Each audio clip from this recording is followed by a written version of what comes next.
Amigos que nos acompanham pelo Magistrar, que alegria estar com vocês em mais um encontro de Direito Civil, nessa revisão aí para o Exame Nacional da Magistratura. Hoje temos aí mais uma aula em que a gente cuida de alguns pontos fundamentais dentro do direito civil, e eu quero abordar temas afetos ao direito dos contratos e também à responsabilidade civil, tudo aí nesta aula de hoje. Vamos começar aqui juntos abordando dentro do tema contratos, uma teoria que é muito importante, que é a chamada teoria da imprevisão. Isso mesmo, teoria da imprevisão, teoria essa cuja base reside lá no princípio da justiça contratual, também conhecido como princípio do equilíbrio das prestações, ou nas prestações, ou princípio do equilíbrio econômico financeiro. Bom, quando a gente fala em teoria da imprevisão, é bom que se note que a teoria da imprevisão é uma tábua de salvação que é lançada quando ocorre um desequilíbrio superveniente. Compreenda comigo, veja bem. Imagine que você esteja numa relação civil comum, como assim, uma relação entre iguais, pessoas que estão no mesmo nível. E daí que você fez com a outra parte um contrato que vai demorar ao longo do tempo, um contrato que vai se protrair ao longo do tempo. Mas imagine ainda que lá na frente sobrevenha algo que te conduza a uma situação de onerosidade excessiva, uma situação de ruína. Você terá, uma vez que o Código Civil de 2002 prestigia o princípio da justiça contratual, você terá à sua disposição a chamada teoria da imprevisão. É claro que aqui vale uma ressalva de que você não pode confundir a teoria da imprevisão, que vamos trabalhar nesta aula, com outra teoria, que é a denominada teoria da quebra da base objetiva do negócio jurídico. Mas como assim, professora? Teoria da quebra da base objetiva do negócio jurídico? Sim, essa outra teoria diz respeito às relações de consumo. Essa teoria da quebra da base objetiva do negócio jurídico também busca combater um desequilíbrio superveniente. Acontece que esse desequilíbrio superveniente ele tem que acontecer numa relação de consumo. Se o desequilíbrio superveniente acontecer ali numa relação de consumo, aí a teoria a ser aplicada não é a teoria da imprevisão, é a teoria da quebra da base objetiva do negócio jurídico, que se encontra lá no artigo 6º, inciso 5º do Código de Defesa do Consumidor.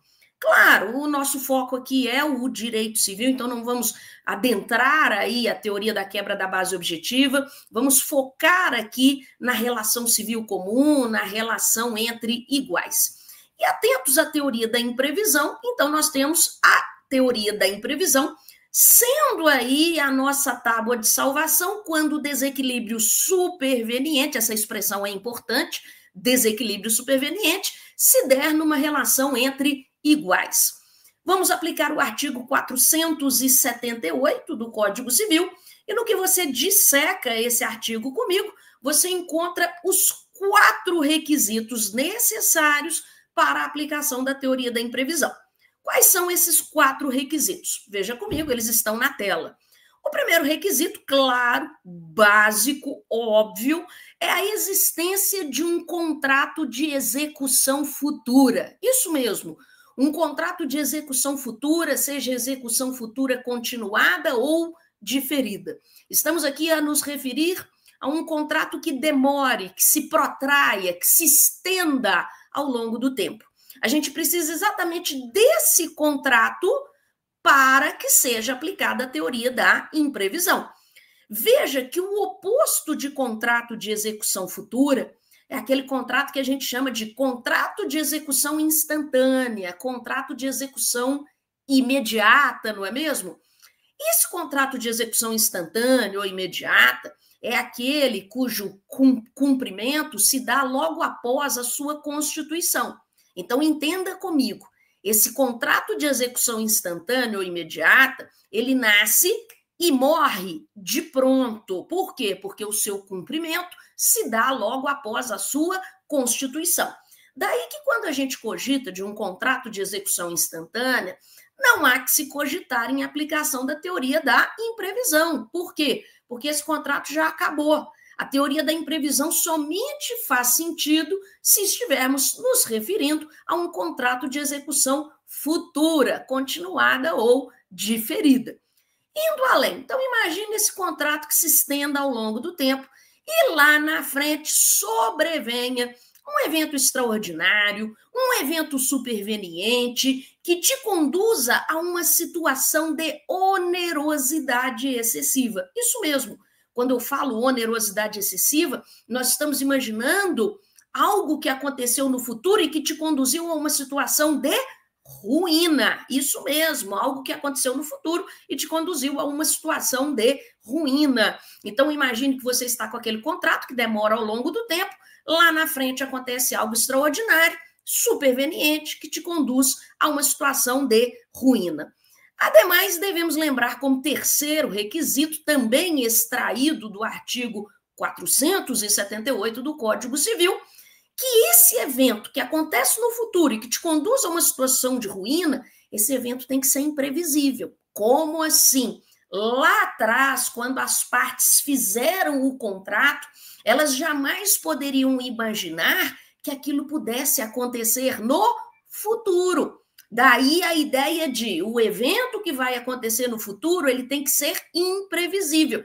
Afinal de contas, como é que é o nome da teoria? Teoria da imprevisão, não é mesmo? Exatamente porque a imprevisibilidade do evento é um dos requisitos da teoria da imprevisão. Você deve notar, claro, a gente não está cuidando aqui do direito do consumidor, mas você deve notar que lá no âmbito consumerista, quando falamos de teoria da quebra da base objetiva, não se exige que o evento superveniente, que conduz uma das partes à situação de ruína, seja imprevisível. Isso não é exigido lá nas relações de consumo, exatamente porque lá na relação de consumo eu tenho uma pessoa que é vulnerável, uma pessoa que é hipossuficiente, não é mesmo? Então, por isso que lá não se exige a imprevisibilidade do evento. Requisito este, entretanto, que é exigido para as relações civis comum para a teoria da imprevisão. E, por fim, exige-se, o artigo 478 exige um quarto e último requisito, que muitas vezes tem sido até relativizado pelo Superior Tribunal de Justiça, que é exatamente que, enquanto que uma das partes é conduzida a uma situação de ruína, a outra parte tem que obter extrema vantagem, extrema vantagem.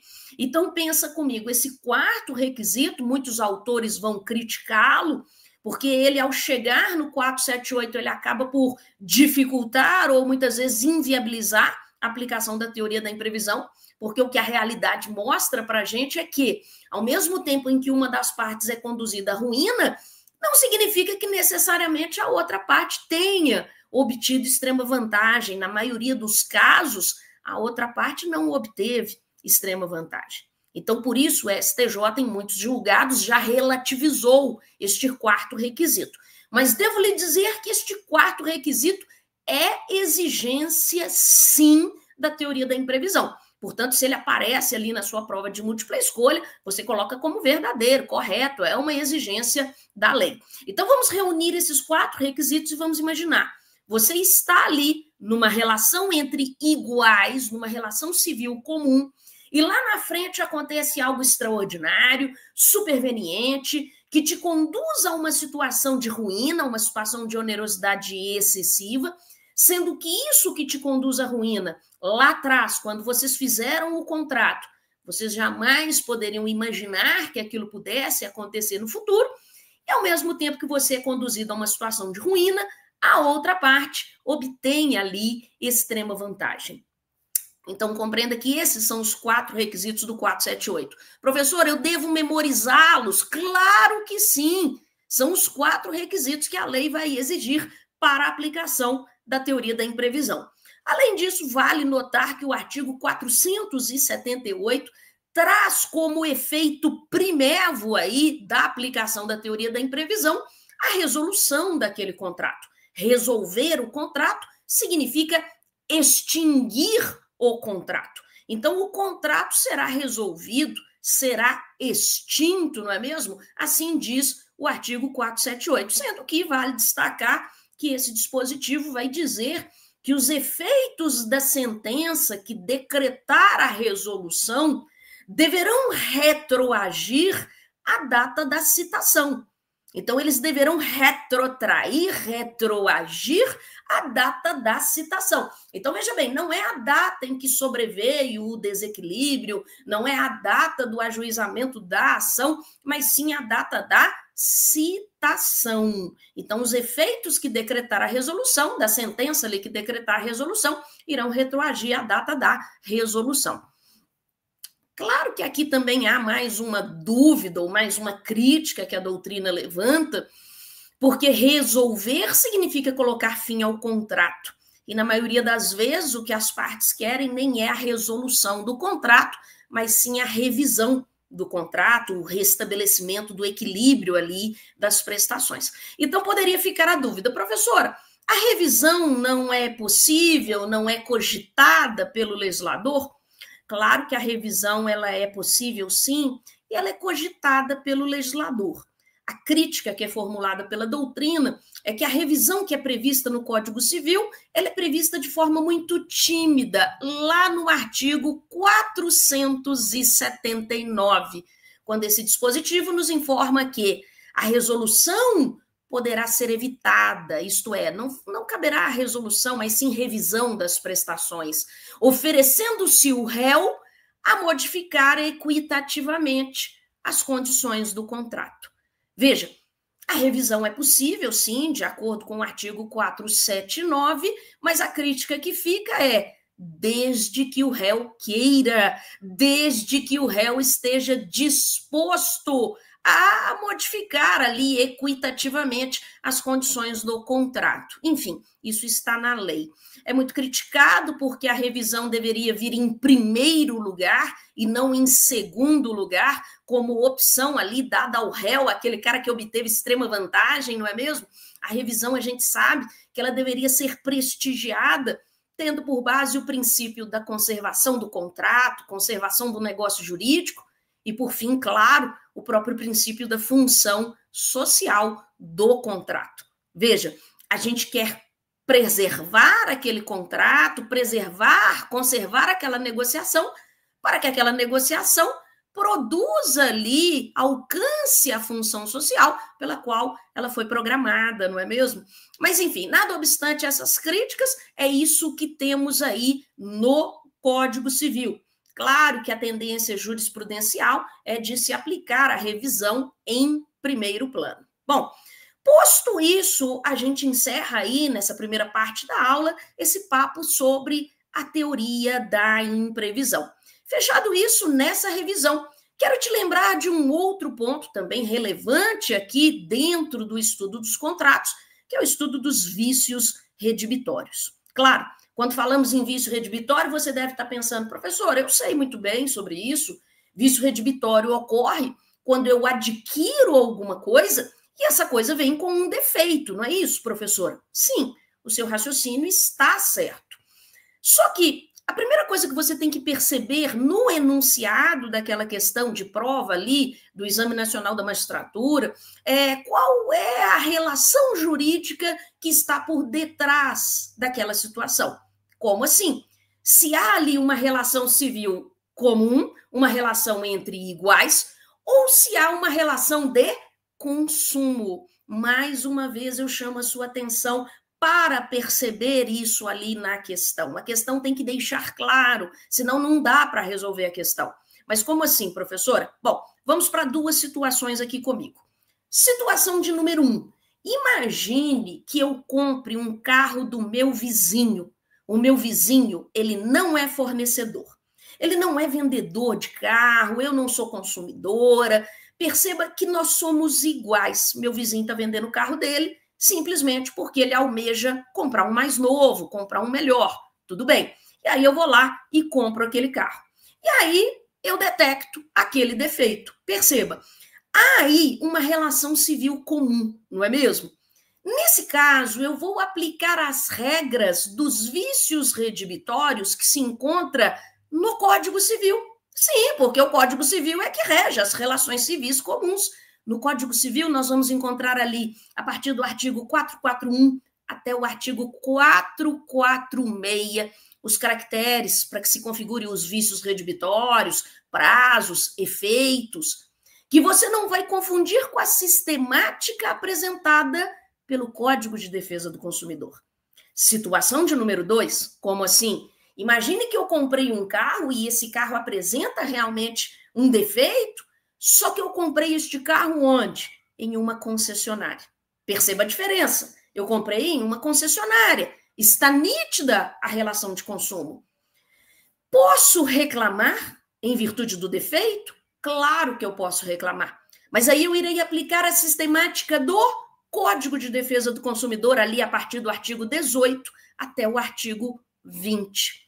Perceba comigo que nós vamos ter efeitos próprios, prazos próprios, caracteres próprios, que não vão se confundir com a sistemática do Código Civil. Então, por isso que a primeira informação que te trago é essa. Ao detectar ali que há uma pessoa que adquiriu algo que veio com um defeito, sim, há um vício, mas eu vou aplicar a sistemática do Código Civil ou do CDC?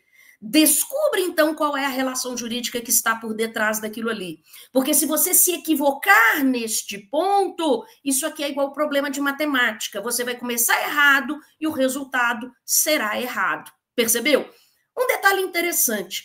Quando a gente fala em vício redibitório pelo CDC, que se encontra ali a partir do artigo 18, do artigo 18 até o artigo 20, o vício redibitório pelo Código de Defesa do Consumidor é denominado de vício do produto ou serviço. Isso mesmo, não é chamado de vício redibitório, propriamente dito, como assim o faz o Código Civil. Pelo CDC, nós vamos chamar de vício do produto ou serviço, e é fácil entender, porque pelo Código de Defesa do Consumidor, na relação de consumo, o que se transaciona ali são produtos ou serviços. Por isso o legislador denomina de vício do produto ou serviço. Então, vamos deixar a denominação vício redibitório apenas para o vício que se encontra no Código Civil. Nada obstante, o vício redibitório que se encontra no CDC também exista, mas nós devemos denominá-lo, vamos apresentar assim para as nossas provas, de vício do produto ou serviço. Claro que o vício do produto ou serviço pertine à aula de Direito do Consumidor, então vamos destinar essa aula de Direito Civil a falar dos vícios redibitórios, claro, na sistemática do Código Civil. E se a gente busca inicialmente um conceito para os vícios redibitórios no Código Civil, a gente pode dizer que vício redibitório é realmente aquele defeito oculto. Sim, aquele defeito oculto que contém a coisa, objeto de contrato oneroso, que a torne imprópria ao uso ou prejudique o seu valor. Mas como assim, professora? Sim, numa relação entre iguais, numa relação civil comum, você, por exemplo, então adquire aquele carro do seu vizinho. Sim, você adquiriu aquele carro do seu vizinho. E daí, professora, e daí que aquele carro, ele apresenta ali um defeito no motor. E o que esse defeito faz com o carro, professora? Vou te contar agora. Sabe o que o defeito faz com o carro? Primeiro, o carro só enguiça, está impróprio ao uso. Ou então, vai prejudicar o seu valor, porque se eu paguei 100 mil por aquele carro, quando eu for revendê-lo, ninguém vai pagar mais do que 50 mil num carro que só enguiça. Então, o defeito tem que fazer isso com a coisa, torná-la imprópria ao uso ou prejudicar o seu valor. O que eu quero lhe dizer, e aqui eu vou pegar um exemplo lá do Venosa, para ficar bem claro isso aqui para você. Imagine que você tenha adquirido um animal para abate. Sim, para abate. E esse animal apresente um problema respiratório. Eu te pergunto, você pode reclamar por vício redibitório? Resposta, não. Por que não? Porque esse problema não torna aquilo ali impróprio ao uso ou vai prejudicar o seu valor. Você adquiriu o animal para abate. Teria sido diferente se você tivesse adquirido o animal, por exemplo, para disputar uma corrida. Se fosse para disputar uma corrida e aquele animal apresentasse um problema respiratório, aí prejudicaria a finalidade pela qual você adquiriu o animal. Perceba, então note que realmente eu tenho que encontrar no enunciado da questão que aquele vício fez isso com a coisa, o quê? Tornou a coisa imprópria ao uso ou prejudicou o seu valor. Indo além aqui comigo, veja que você poderá reclamar por esse vício, claro, mas apenas se o contrato que você fez com a outra parte tiver sido oneroso. Ah, mas o que é contrato oneroso mesmo, professora? Ora, contrato oneroso é aquele contrato em que ambas as partes sofrem sacrifícios patrimoniais. Isso mesmo. Por exemplo, um contrato de compra e venda. O contrato de compra e venda é eminentemente um contrato oneroso. O vendedor sofre sacrifício porque ele tem que dispor da coisa, o comprador sofre sacrifício porque tem que pagar o preço. Então, imagine que o comprador, ao adquirir aquilo ali, ele detecte o vício. Ele pode reclamar, uma vez que se tratou de contrato oneroso. Quando eu te falo que você só pode reclamar se o contrato for oneroso, eu estou querendo lhe dizer mais. Eu estou querendo lhe dizer que se ao invés de um contrato oneroso, nós tivéssemos um contrato gratuito, e o que é contrato gratuito? É aquele em que apenas uma das partes sofre sacrifício. Se o contrato fosse gratuito, como, por exemplo, um contrato de doação, eu te pergunto, será que você poderia reclamar pelo defeito? Poderia reclamar? Como é que é mesmo o ditado? O ditado nos diz, cavalo dado, não se olhe os dentes, é claro. A pessoa te deu aquilo ali, o seu vizinho muito legal com você, seu amigo, o que ele faz? Ele te dá aquele carro, ele doa aquele carro para você. E aí depois você vem a constatar aquele defeito. Ah, agora você vai ajuizar a ação contra ele? Resposta, claro que não. Então você só pode reclamar se o contrato for oneroso. Se o contrato for gratuito, você não poderá reclamar, como, por exemplo, doação. Ah, sim, mas espera lá, o mais interessante, o que aparece em prova realmente. Há, todavia, uma exceção. Como assim, professora? Uma exceção em que, mesmo se tratando de contrato gratuito, você poderá reclamar por aquele defeito oculto. É mesmo, professora? Qual seria esta exceção? Se estivéssemos diante de uma doação com encargo, a chamada doação modal. Mas como assim, professor? O que é uma doação com encargo, uma doação modal? Vamos nos lembrar que o encargo, também conhecido como modo, está lá na parte geral do Código Civil, nos artigos 136 e 137. E quando cogitamos de uma doação com encargo, o que nós vamos ter aqui é que você realmente vai dar alguma coisa para alguém, você doador vai dar algo ao donatário, que é o beneficiário da doação, só que você irá impor um ônus ao donatário. Então, por exemplo, imagine que eu te diga, olha, eu vou te dar o meu carro, a fim de que você leve os meus filhos à escola pelos próximos 6 meses. Veja, eu vou te dar o meu carro, sim. Você já adquiriu direito sobre o carro, já está exercitando direito sobre aquele carro, mas você tem que cumprir com um ônus. Qual? Levar os meus filhos à escola pelos próximos 6 meses.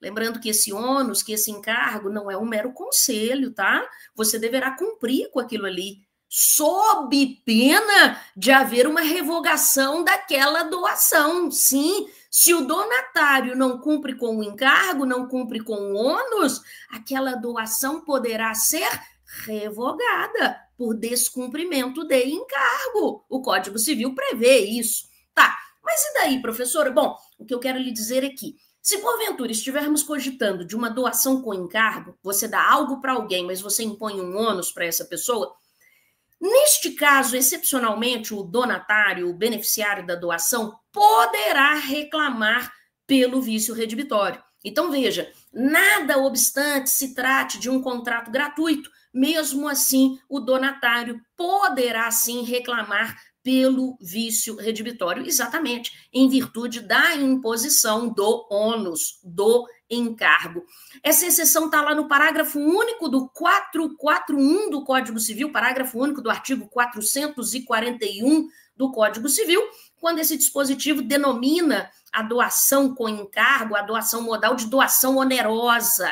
Eu, particularmente, não gosto muito dessa denominação, porque ela passa a impressão de que quando é feita uma doação com encargo, o contrato deixa de ser gratuito e passa a ser um contrato oneroso, o que não corresponde à verdade. Continua a ser um contrato gratuito, continua a ser um contrato de doação, porém ele passa a ser bilateral, porque surge obrigações para ambas as partes. Então, essa denominação de doação onerosa, que o legislador do Código Civil se vale dela em vários dispositivos, bom, sempre que você encontrá-la no Código Civil, o que o legislador quis dizer ali foi o quê? Doação com encargo, foi doação modal. Então, enfim, resumindo, você pode reclamar por vício redibitório em se tratando de contrato oneroso. Se o contrato for gratuito, você não poderá reclamar, exceto em se tratando daquele contrato gratuito, qual seja doação com encargo, doação modal, doação onerosa.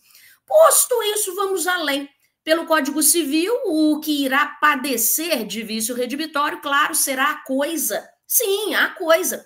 Porque lá no CDC nós não estamos falando de Código de Defesa do Consumidor, mas aqui cumpre uma observação. No CDC o que se negocia é produto ou serviço. Então, por isso lá, o objeto que vai padecer de vício é o produto ou o serviço. Aqui no Código Civil, voltando para o Código Civil, aqui fala-se em coisa, não é? E essa coisa pode ser uma coisa móvel ou uma coisa imóvel, que está padecendo ali do vício. Inclusive, é importante que você identifique se trata de uma coisa móvel ou imóvel ali pelo enunciado da questão, porque o prazo para você reclamar pelo vício redibitório irá variar. Sim, o prazo irá variar pelo Código Civil, a depender se você adquiriu uma coisa móvel ou uma coisa imóvel. Os prazos estão lá no artigo 445. Sim, artigo 445 do Código Civil. E o 445 ele vai dizer que se for uma coisa móvel, o prazo para você reclamar é de 30 dias. Se for imóvel, o prazo amplia para 1 ano, sendo que ambos os prazos serão contados da entrega da coisa, da tradição. Então, coisa móvel, 30 dias, imóvel, 1 ano, contados da entrega da coisa. Vale conferir o artigo 445 do Código Civil com os seus parágrafos. Mas indo além, eu quero saber mais. Pelo Código Civil, eu posso reclamar se o defeito for o quê? Oculto. Isso mesmo, se o defeito for oculto. Defeito oculto é aquele em que uma pessoa de inteligência normal, conhecimentos medianos, claro, não consiga detectar após um exame superficial da coisa. Então, por exemplo, um defeito no motor é um defeito oculto? Claro que sim. Agora, um arranhão na porta. Fui comprar o carro do meu vizinho e tinha um arranhão na porta. Posso dizer que isso é um defeito oculto? Resposta, não. Isso é um defeito de fácil constatação. Um defeito aparente. Pelo Código Civil, eu só posso reclamar se o defeito for oculto. Se o defeito for aparente, for de fácil constatação, eu não posso reclamar. Perceba comigo que pelo CDC nós não estamos falando de direito do consumidor, mas abrindo uma pequenina janela.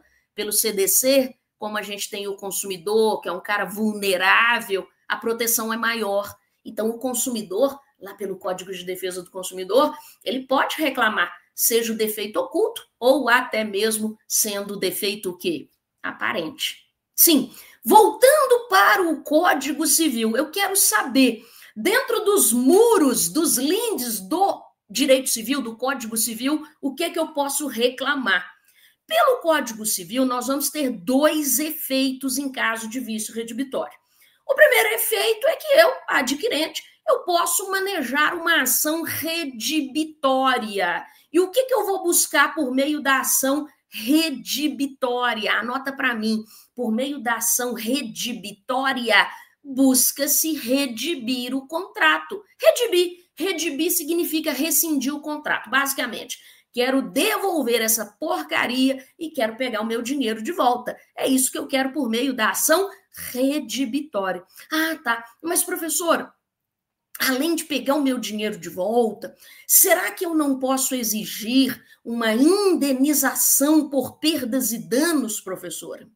Manejando essa ação redibitória, eu não posso exigir o meu dinheiro de volta e, além disso, uma indenização por perdas e danos? Bom, aí vai depender. Vai depender do quê?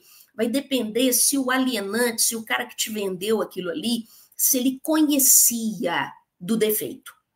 Sabe aquele cara que sabe que a coisa está com um problema e caladinho, não te fala nada, te vende aquilo ali assim mesmo? Pois bem, se ele sabia, aí você pode exigir a indenização por perdas e danos. Agora, pode acontecer o contrário. Às vezes o cara te vendeu aquilo ali, nem ele sabia daquele defeito. Nesse caso, você não poderá exigir a indenização por perdas e danos.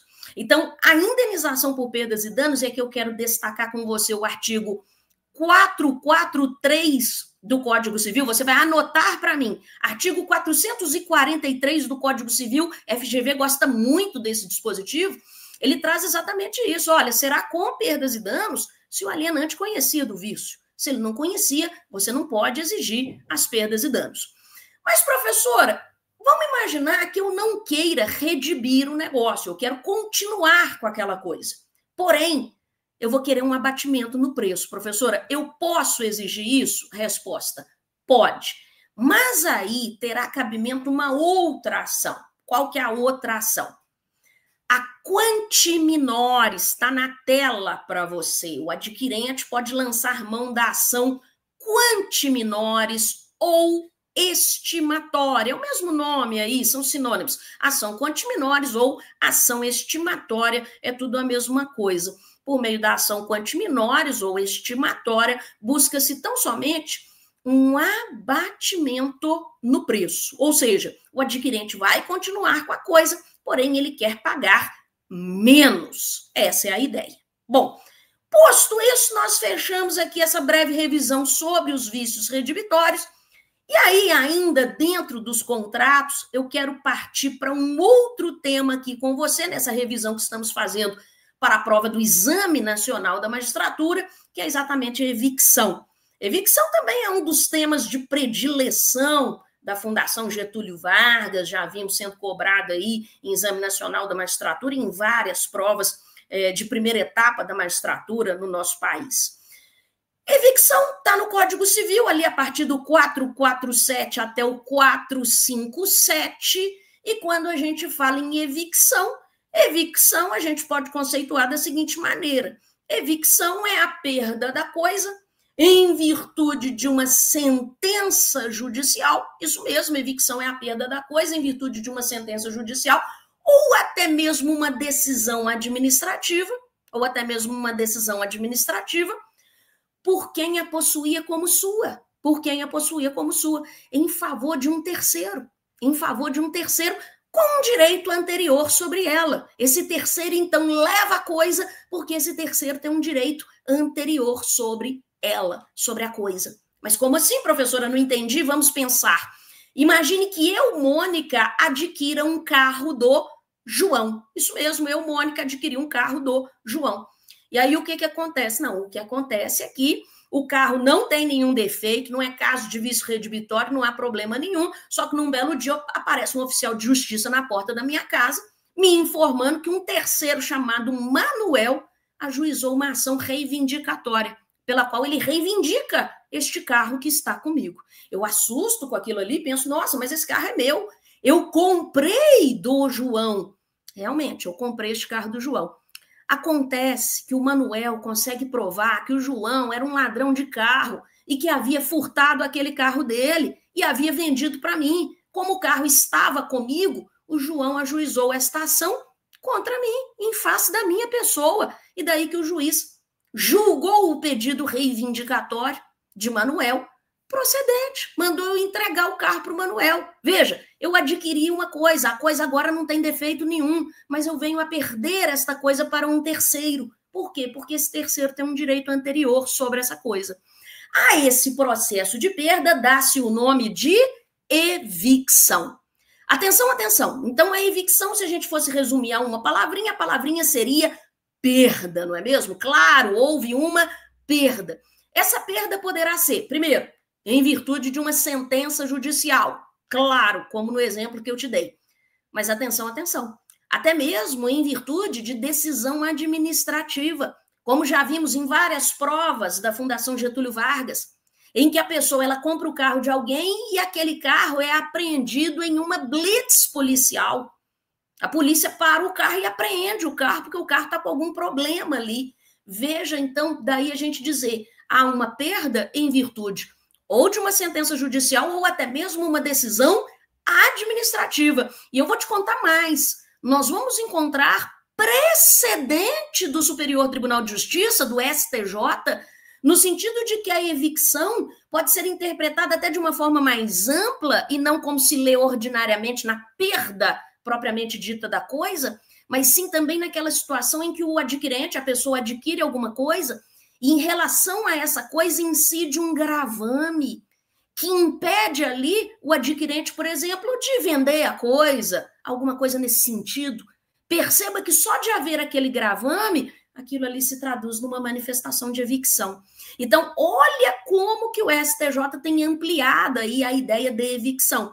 Então, evicção é a perda em virtude de sentença judicial ou até mesmo uma decisão administrativa, mas lembrando que temos precedentes do STJ naquele sentido, em que a pessoa adquiriu algo e sobre essa coisa incide ali um gravame que impede a pessoa, por exemplo, de alienar o bem. Isso seria um caso de evicção também.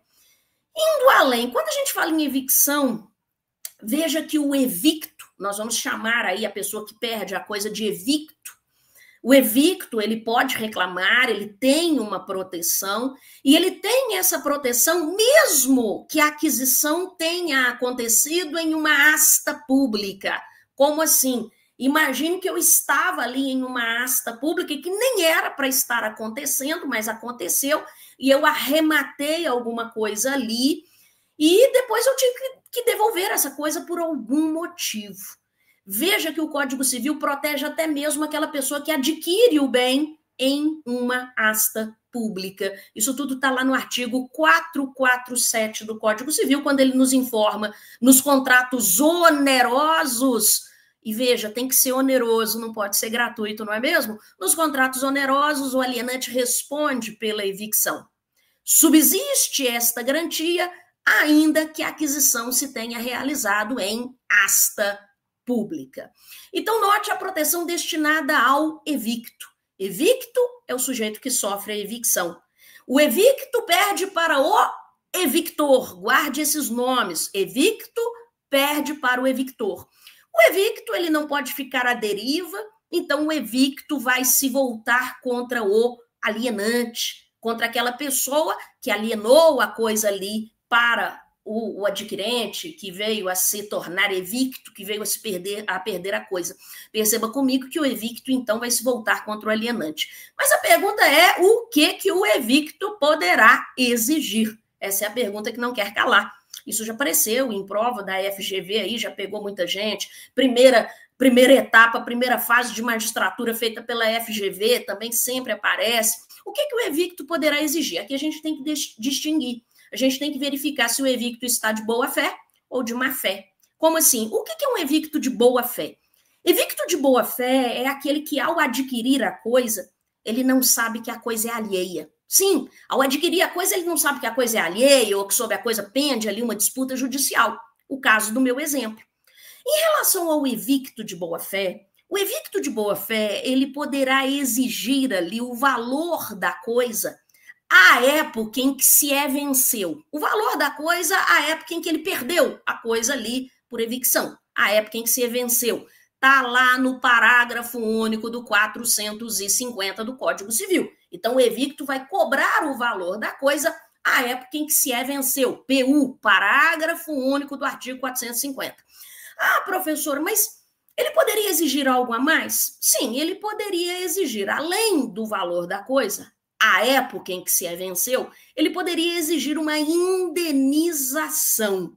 Exatamente porque ele se traduz num evicto de boa-fé. Uma indenização que abrangeria, inclusive, as verbas do próprio artigo 450. Uma indenização que abrangeria as verbas do 450 do Código Civil. Mas entenda, Ele vai cobrar o valor da coisa mais a indenização, exatamente porque ele se traduz, ele se manifesta como evicto de boa-fé.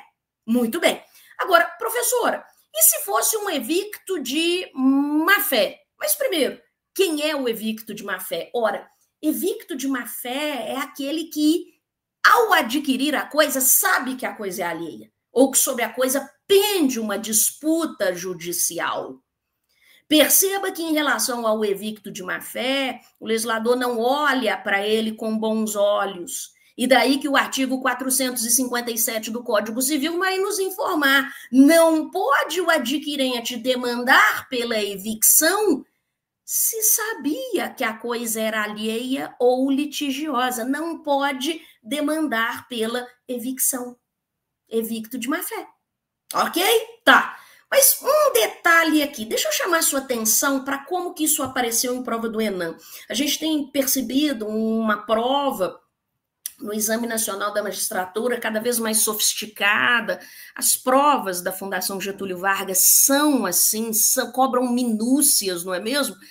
E nós tivemos uma questão que apareceu em uma prova do Exame Nacional da Magistratura, em que colocaram uma situação de evicção. Só que o que havia acontecido foi o seguinte: uma pessoa havia adquirido algo da outra e havia perdido ali para o evictor essa coisa, só que essa pessoa havia adquirido não em uma compra e venda, mas sim em uma dação em pagamento. Vamos para o exemplo. O que é dação em pagamento? Dação em pagamento está lá no 356 do Código Civil. A dação em pagamento ocorre quando o credor consente em receber uma prestação diversa da que lhe é devida. Então, imagine comigo, o João me deve o carro A, porém o João me oferece o carro B no lugar do carro A. Eu não sou obrigada a aceitar como credora, porém imagine que eu aceitei o carro B. A obrigação foi extinta. No problema da prova, chegou um terceiro que reivindicou esse carro B e levou o carro B embora. Então, ou seja, houve uma evicção. E aí perguntaram o que o evicto poderia exigir do alienante.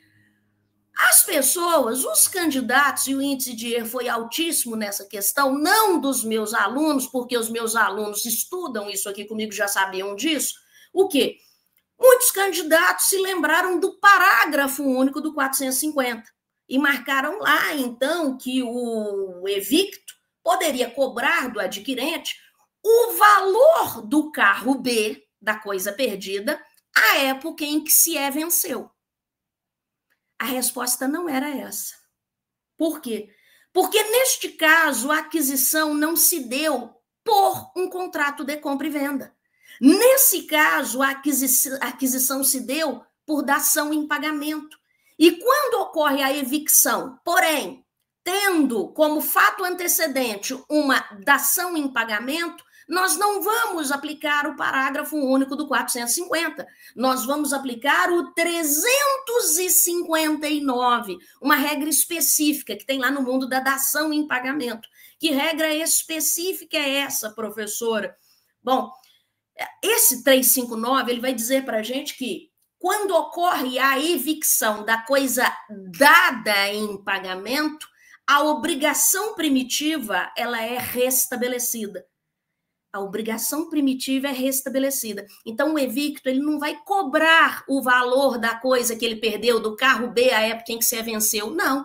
Ele vai cobrar o carro A, porque a obrigação primitiva foi restabelecida. Então, não era para aplicar o 450, parágrafo único. Era para aplicar o 359 do Código Civil. Percebeu a diferença? Percebeu o grau de minúcia que a Fundação Getúlio Vargas tem cobrado em Exame Nacional da Magistratura? Bom, essa era a resposta esperada lá pelo examinador. Bom, mas vamos além aqui comigo. Vamos lá, voltando aqui. Posto isso, onde que você chega? Outro ponto importante.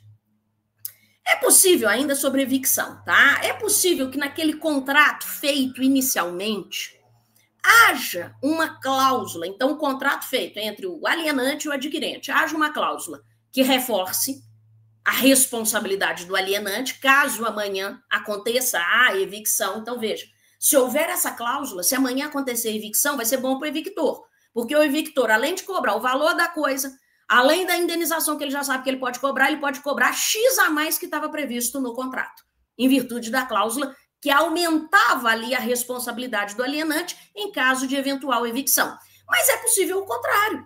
É possível uma cláusula que diminua a responsabilidade do alienante.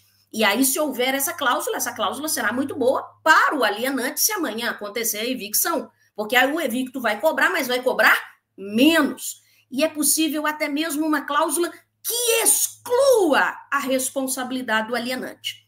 Aqui que é o ponto fundamental. Quando a gente fala em cláusula que exclui a responsabilidade do alienante, muito cuidado.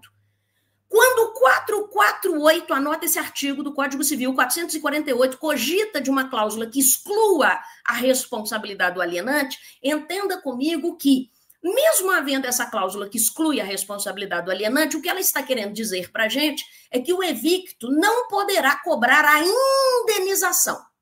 Mas, mesmo assim, ele terá direito a exigir o valor de volta, o valor da coisa ali. Ele poderá exigir, sim. Ele poderá exigir, sim, o valor ali da coisa. O que ele não pode exigir é a indenização. Então, quando a gente fala em cláusula de exclusão da responsabilidade do alienante, essa cláusula não vai excluir completamente a responsabilidade do alienante.